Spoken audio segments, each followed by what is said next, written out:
한국당의 전당대회 열기가 뜨거운데 유력 당권 후보들은 어디 가고 어느새 그 중심에 박근혜 전 대통령이 위치하게 된 것 같습니다. 먼저 박 전 대통령을 유일하게 접견하고 있는 유영하 변호사가 언론에 나섰습니다. 그는 황교안 전 총리를 향해서 이렇게 얘기했습니다. 이야기 들어보시죠. 아시다시피 지금 박근혜 전 대통령이 가족들도 안 만나고 있는데 유일하게 만나는 한 사람, 유영하 변호사예요. 이렇게 얘기했어요. 황교안 전 총리에 대해서 난 섭섭한 게 많다는 거예요. 박 전 대통령도 손한이 많다는 거예요. 황 전 총리 권한대행 시절에 박 전 대통령이 허리 통증이 심해서 허리 통증이 심하면 이렇게 좀 앉아 있어야 되잖아요. 책상과 의자 반입을 구치소에 넣어줄 것을 요구했지만 수차례 요구했지만 뭐 하나 반영되지 않았다.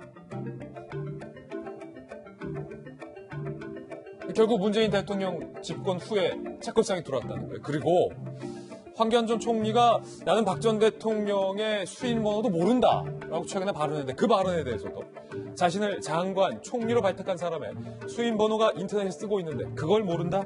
거기에 모든 것이 함축돼 있다. 그러니까 친박 아니다. 뭐 이렇게 얘기하고 있는 것 같아요. 그러면서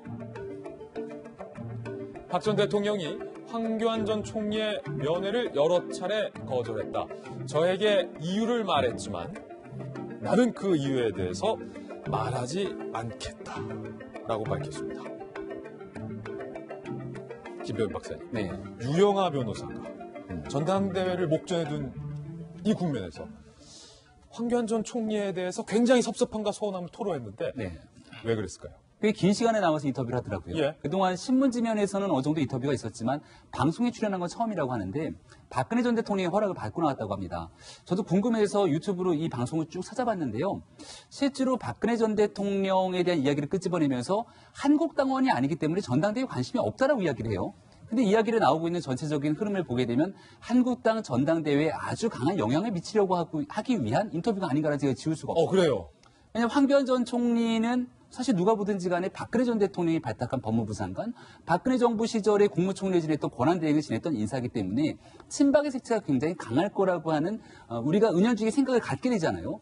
근데 박근혜 전 대통령이 구속되고 어려웠던 시절에 도와주지 않았다라고 이야기를 하게 되면서 우리 사람 아니야라고 선을 긋게 되는 모습을 취하게 되는데 결국은 이런 모든 측면들이 전당대회 과정에서의 영향을 미치고자 함이 아닌가라는 생각이 들거든요. 우리 사람 아니다. 네, 근데 그런 유영하 변호사의 이야기가 과연 한국당 전당대회에서 황교안 전 총리에게 어떤 영향을 미칠 것이냐라고 하면 저는 오히려 도움이 되지 않을까 생각이 듭니다. 오히려 도움이 된다고요? 네. 지금 황교안 전 총리가 단순하게 박근혜 전 대통령의 사람이었기 때문에 이렇게 높은 지지율이 나오냐면 저는 그렇게 생각하지 않습니다. 얼마 전에는 이낙연 총리보다도 높은 대권주자 여론조사 지지도가 나오기도 했는데요. 실제로 보수적인 색채를 갖고 있는 인사들 중에서 황교안 전 총리가 보여줬던 통합진보당 해산에 관한 성격이라든지 굉장히 나지막한 음성으로 적절하게 합리적인 측면들을 이야기하고 있는 보수의 품격을 보여주고 있기 때문에 보수를 제발 재건했으면 좋겠다라고 던지는 메시지가 있는 것이지 여기에 박근혜 전 대통령과 동일시하지 않는 측면이 있는 거죠. 예. 근데 여기에 대해서 많은 사람들이 부담스러워하는 것은 혹시 황 총리가 당대표가 되고 도로 친박당이 되는 것 아니냐라는 생각이 드는데 여기에서 완전하게 색깔을 벗겨준 겁니다. 예. 그래서 오히려 중도로 외연을 더 넓힐 수 있는 운신의 폭을 넓혀준 게 아닌가라는 생각이 들어서 황 총리 입장에서는 크게 나쁠 게 없지 않는가 이런 생각이 들기도 합니다. 그렇군요. 허은하 소장님이 사실은 이미지 전문가시니까 리더십 전문가니까 유영하 변호사가 방송에 나가서 이런 얘기를 하겠습니다. 라는 것을 유영하 변호사의 어떤 개인적인 판단이 아니라 박근혜 전 대통령을 접견해서 허락을 구하고 허락을 받고 네. 이번에 방송에 나왔다라는 것은 박 전 대통령의 어떤 의중이 있는 것 같아요. 그게 뭘까요, 과연? 그죠. 정치적으로는 확실히 이제 선수이시기 때문에 뭔가의 의중을 가지고 나오셨을 것 같은데 그 이미지 전략을 아주 잘 활용한 마키아벨리가 그런 얘기를 했습니다. 마키아벨리. 예, 존경을 받으려면 참된 친구가 되거나 참된 적이 되어야만 그 존경을 받을 수 있다. 예. 그건 사람도 그렇고 국가도 그렇고 국민도 그렇다라는 얘기를 했거든요. 예. 나의 그 참된이란 단어가 상당히 되게 중요한 것 같고, 이게 친구가 될 것이냐, 적이 될 것이냐에서 지금까지에 있는 뭐, 박근혜를 사랑하는 사람과 탈박근혜라는 이 프레임을 한 번쯤은 좀 드러내보고 싶었었던 의중도 있었을 것 같고요. 예. 그 의중 안에서 참된 친구였느냐 적이었느냐라는 프레임을 좀 얘기해보고 싶지 않았을까라는 생각이 듭니다. 그래서 지금까지 걸어왔던 것에 진짜 나를 얘기할 수 있는 박근혜 전 대통령 예. 입장에서 나를 얘기할 수 있는 참된 친구냐 아니면 당신은 참된 적이냐. 친구냐 적이냐. 예, 아니면 뭐 국민에 대한 참된 친구냐 적이냐라는 것도 얘기할 수 있겠지만 유영하 변호사가 얘기한 것은 아마도 전자 박근혜 대통령의 참된 친구냐 적이냐에 대한 프레임을 가지고 무언가를 얘기하고 보고 싶었던 것이 아닌가라는 추측을 해봅니다. 또 그것이 박 전 대통령의 의중과도 다 있다라는 그렇죠. 분석인데 문득 이쯤에서 궁금한 건 손소 변호사님. 네. 박 전 대통령이든 아니든 허리 통증이 있으면 구치소 측에 책걸상을 넣어달라라고 수차례 요구를 했다는데 구치소장이 그 권한으로 못 넣어줍니까? 이게 아니면은 박 전 대통령이기 때문에 당시 권한대행에게 뭐 허가를 구하고 재가를 받아야 되는 상황입니까 이게?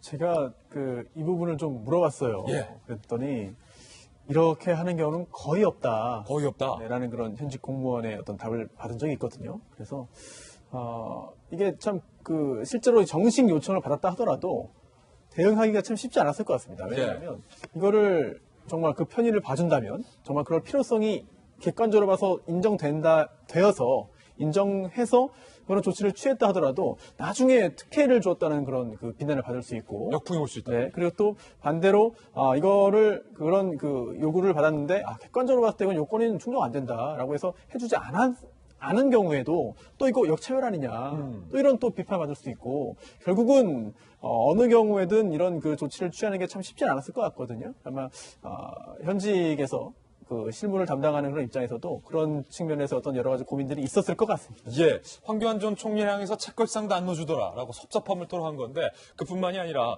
홍준표 전 대표에 대해서도 유영하 변호사가 이런 이야기를 했습니다.